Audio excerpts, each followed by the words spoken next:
Hello friends, अस्सलाम वालेकुम। इंसान की ज़िंदगी से लेके इंसान की ज़िंदगी से लेके कब्र तक का सफ़र। स्पेन से कंबल मंगवाए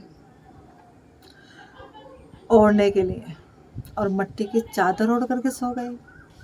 तरह तरह के डिजाइन के बेड बनवाया और मट्टी के पलंग पे सो गए हमेशा के लिए।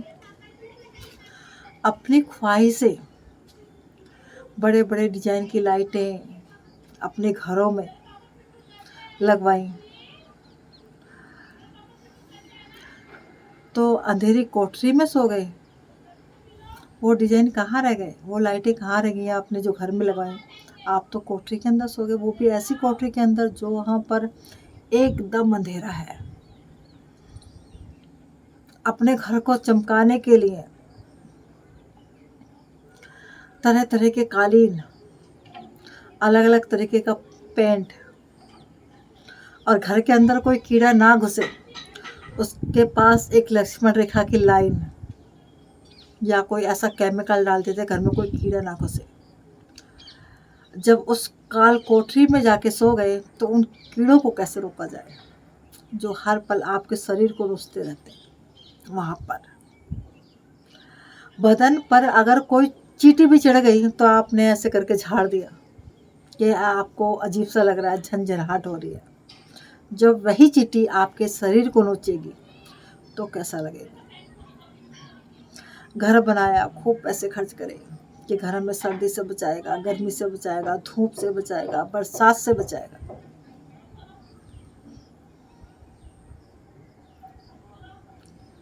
यही सोचा था ना।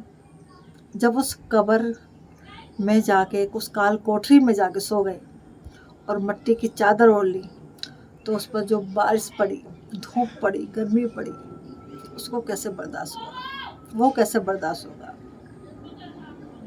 कोई नहीं जानता। जिन खूबसूरत आँखों से, इन आँखों से जब आप किसी को देखते हो, इन आँखों को वो कीड़े नोचेंगे, जिसकी खाल वो चींटियाँ खाएंगी, जिसको आप ऐसे करके झाड़ देते हो, तब क्या होगा।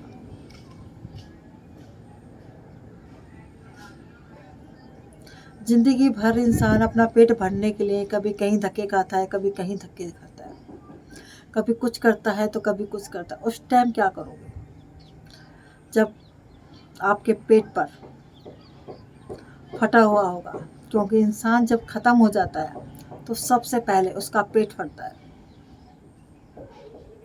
फिर उसकी नाक का नंबर लगता है, फिर आँखों को कीड़े नोचते हैं, जिससे आप वो खूबसूरत नज़ारा दिखते हैं। कैसे होगा, सारी दुनिया धरी की धरी रह जाएगी, कुछ भी नहीं होगा पास में। इतनी ख्वाहिशें रखी, इतने इरादे रखे, इतना पैसा जोड़ा, ज़िंदगी भर भागे कि हम ये करेंगे, हम वो करेंगे, सब धरा का धरा रह गया, कुछ काम नहीं आया, किसी काम नहीं आया। क्यों धरा का धरा रह गया? क्या हमारे अमाल अच्छे नहीं थे? क्या हमारी नीयत अच्छी नहीं थी? या हम अच्छे नहीं थे? क्या कुछ समझ आया? नहीं समझ आया। घर में कीड़े मकोड़े आए तो हमने मशीनें लगा दी, वो कीड़े हमारे को खाए ना, और उस कब्र के अंदर हमें हर पल नोच रहे थे वही कीड़े।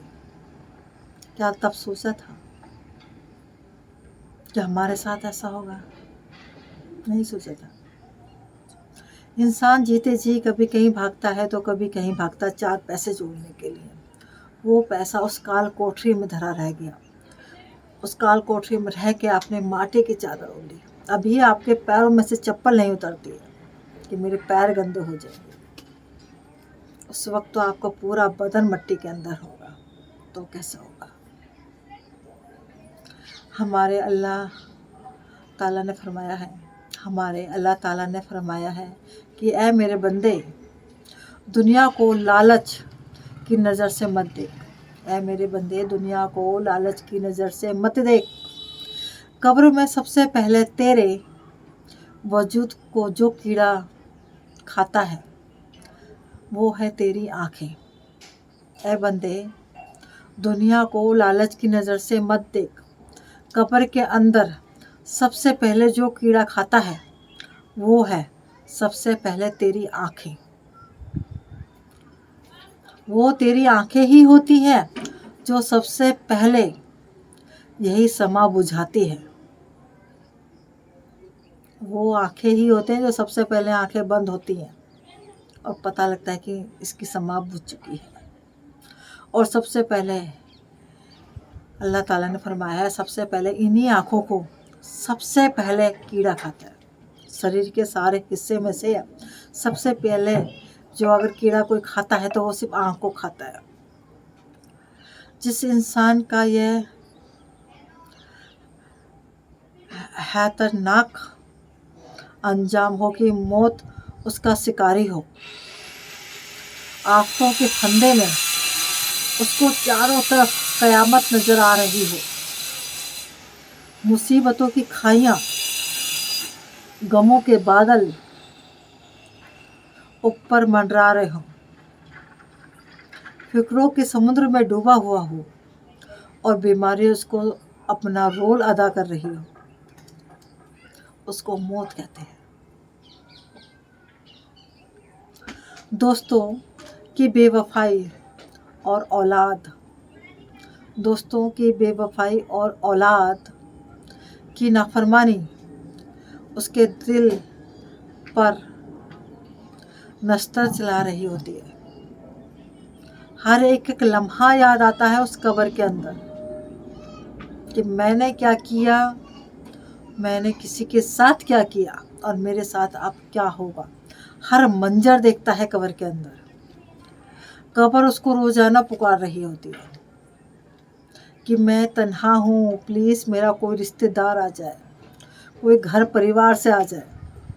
हर रोज़ आवाज़ लगाती है, हर रोज़ आवाज़ लगाती है उस कब्र के अंदर कि मुझे बचा लो, मुझे बचा लो, ये कीड़े मुझे नोच रहे हैं, ये इंसान, ये हड्डियाँ मेरी नोची जा रही हैं, मेरा पेट फट गया है,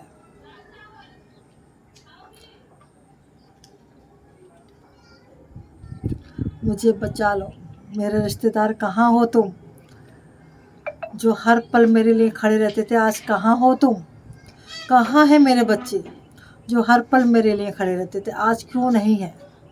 उस काल कोठरी के अंदर उस चादर को जब ओढ़ा उस पल क्यों नहीं है। जी हाँ, एक एक पल इंसान का करार नहीं, उसका ठहराव नहीं। थोड़ी सी खुशियाँ देखता है, चारों तरफ गमों के बादल एक है। खुशी को लेने लाखों पापड़ बेलने पड़ते हैं और वही खुशी आती है और चली जाती है। भला यही ज़िंदगी है? क्या भला यही ज़िंदगी है? क्या यही एक ज़िंदगी है? सपने सजाए बैठकर कि हमें ये काम आएंगे, हमारे बुढ़ापे में काम आएंगे। ज़िंदगी भर भागता रहा, भागता रहा, भागता रहा, पैसे जोड़ता रहा, पैसे जोड़ता रहा कि ये पैसा मेरे काम आएगा, मुझे कुछ करना है, मुझे कुछ करके दिखाना है, मुझे कुछ बनना है। ज़िंदगी भर भागता रहा, ज़िंदगी भर भागता रहा, कहाँ रह गया वो पैसा? कब्र में काम आया वो पैसा? नहीं काम आया ना। हमने गलत निगाह से जिसकी तरफ देखा, उसी कब्र के अंदर इस आँख को सबसे पहले कीड़े ने खाया। जिस पेट को भरने के लिए जिंदगी भर भागा कि मुझे पैसा जोड़ना है, कमाना है, अच्छे से अच्छा खाना खाना है, जिंदगी भर उस इंसान ने मेहनत करी इस पेट को पालने के लिए। कब्र में जाने के बाद सबसे पहले वो पेट ही फट जाता है। कीड़ा चढ़ गया बदन पे तो झाड़ दिया। अब उन कीड़ों को कैसे हटाएगा जो तेरे शरीर की एक एक खाल को नोच नोच के खा रहे हैं, उसको कैसे हटाएगा? क्या है जवाब? नहीं, है ही नहीं जवाब। जुबान थी, गाली निकलती थी, जिसको मर्जी चाहे उसको गाली दे दी, जिसको मर्जी चाहे उसको बोल दिया। क्या अपनी जबान पर कंट्रोल नहीं हुआ? आज वही जबान कीड़े खा रहे हैं। आज वो आवाज़ लगाता है उसी जुबान से। दुनिया में सब थे आपके पास, भाई थे, रिश्तेदार थे, सब थे, आपका हाल चाल पूछ रहे थे, सब खड़े थे। उस काल कोठरी में, उस कब्र के अंदर जाकर हर पल वो ज़मीन में गड़ा इंसान, रखा इंसान आवाज़ लगाता है कि आ जाओ, मुझे उठाकर ले जाओ, मुझे बचा लो, यहाँ से मुझे इस परेशानी से बचा लो। क्या कोई आएगा? क्या कोई आपको देखेगा? क्या आपको पहचानेगा? जानता ही नहीं है कोई। कब्र में दबा के चले गए, क्या कोई जानता ही नहीं है, कोई पहचानता ही नहीं है कि ये चीज़ क्या है, कैसे है, क्यों है, कोई जानता ही नहीं है। क्यों ऐसे हालात बने? क्यों हमने अपनी जुबान साफ नहीं रखी? क्यों मन साफ नहीं रखा? तो ऐसे हालातों से अगर बचना है आपको, उस कब्र के अजाब से अगर बचना है, तो भैया खुदा ने 5 टाइम की नमाज दी है। अगर आप 5 टाइम की नमाज नहीं पढ़ रहे तो कम से कम अपनी जीभ तो पाक साफ रखिए। किसी के लिए गलत तो मत सोचिए, गंदा तो मत सोचिए। उस दिल से, जिगर से इबादत कीजिए। गलत मत सोचिए किसी के लिए। क्यों सोचते हैं आप गलत किसी के लिए? क्यों गलत निगाहों से किसी को देखते हो? अगर जीवन में आपके पास कोई गंदा इंसान भी बैठा है तो आपको हक नहीं है उसको गलत बोलने का। हमारे नबी सल्लल्लाहु अलैहि वसल्लम ने फरमाया है कि आपको अगर कोई गलत भी बोल रहा है तो आप मुस्कुरा के चले जाइए, उसको माफ़ कर दीजिए, उसको गलत मत बोलिए, क्योंकि आपकी जुबान ही सबसे बड़ा हथियार है उस जन्नत के रास्ते खोलने में। आपका मन सबसे बड़ा होना चाहिए। 5 टाइम की नमाज पढ़ रहे हैं आप और मुँह जुबान पे गालियाँ हैं, तो वो नमाज नहीं है। तन के साथ साथ अपना मन भी साफ रखिए, भाई सबसे बड़ी नमाज है। कभी किसी का दिल मत दुखाइए, किसी को गलत निगाहों से मत देखिए, सबका अदब कीजिए, अपने जुबान को, अल्फाजों को सुधारिए। भैया बहुत भारी है ये लाइफ। ज़िंदगी भर भागते भागते भागते एंड में जाकर के कब्र ही है, और इस कब्र में ही सो जाना है। कुछ नहीं है पास में, इस कब्र में ही सो जाना है। तो काहे का घमंड है ये? किस बात का घमंड है ये? उस 4 पैसों को जोड़ने का घमंड है जिसके लिए ज़िंदगी भर भागता है। मैं मानती हूँ कि ज़िंदगी चलाने के लिए पैसे की ज़रूरत है, मैं मानती हूँ। तो क्या जो ज़िंदगी उस कब्र में चलाने के लिए ज़ुबान की कोई अहमियत नहीं है? फिर ज़ुबान पर गलत अल्फाज क्यों? क्यों उस मन के अंदर एक मैल होता है, क्या उस कब्र में नहीं जाना है? उसको क्यों नहीं सोचता है इंसान? क्यों नहीं सोचता है? क्या कभी आप सबने सोचा है? पता ही नहीं चलता कि कभी टाइम बीत जाता है और हम इंसान कब्र के अंदर सो जाता है। मुझे भी जाना है, सबको जाना है, मेरे माँ बाप को भी जाना है, तुम्हारे माँ बाप को भी जाना है, आपको भी जाना है, मुझे भी जाना है। तो भैया नेक अमाल करो, नेक राह पे चलो, जुबान गंदी मत करो, अच्छा सोचो सभी के लिए, गलत मत सोचो कभी किसी के लिए। ये पैसा काम नहीं आएगा, आपके अमाल काम आएंगे, आपका एहतराम आपके काम आएगा, आपका एक लहजा आपके काम आएगा, आपकी एक इंसानियत आपके काम आएगी।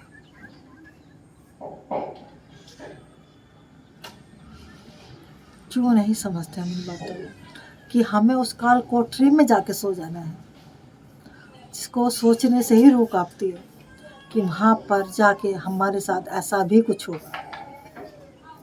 वो रूह कांपती है अंदर से, सोच करके ही रूह कांपती है। तो सोचो वो मंजर कैसा होगा, जिसको सोचने पर ही रोंगटे खड़े हो जाते हैं। तो सोचो वो मंजर कैसा होगा, आखिर कैसा होगा, आखिर क्यों होगा, पता नहीं भैया क्यों होगा। लेकिन संभलिए, अपने आप को संभालिए, कभी किसी के लिए गलत मत कहिए, गलत अल्फाज मत निकालिए।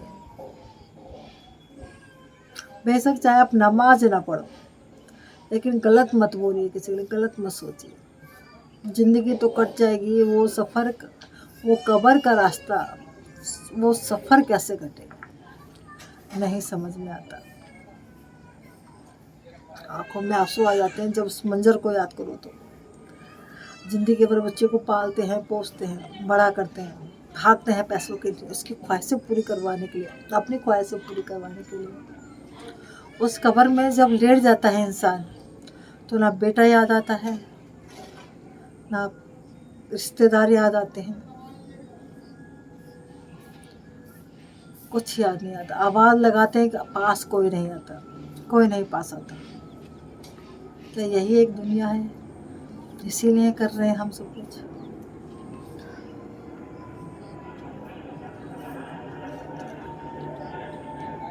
बहुत मुश्किल हुआ है ये सफ़र। तो अपनी ज़ुबान को संभालिए, अपने अल्फाज को संभालिए। और आपको ये मेरी बातें कैसी लगती है मुझे कमेंट बॉक्स में ज़रूर बताइए। और अब मुझे इजाज़त दीजिए। सब खैर, खुदा हाफिज़, नमस्कार, सत श्री अकाल, बाय बाय।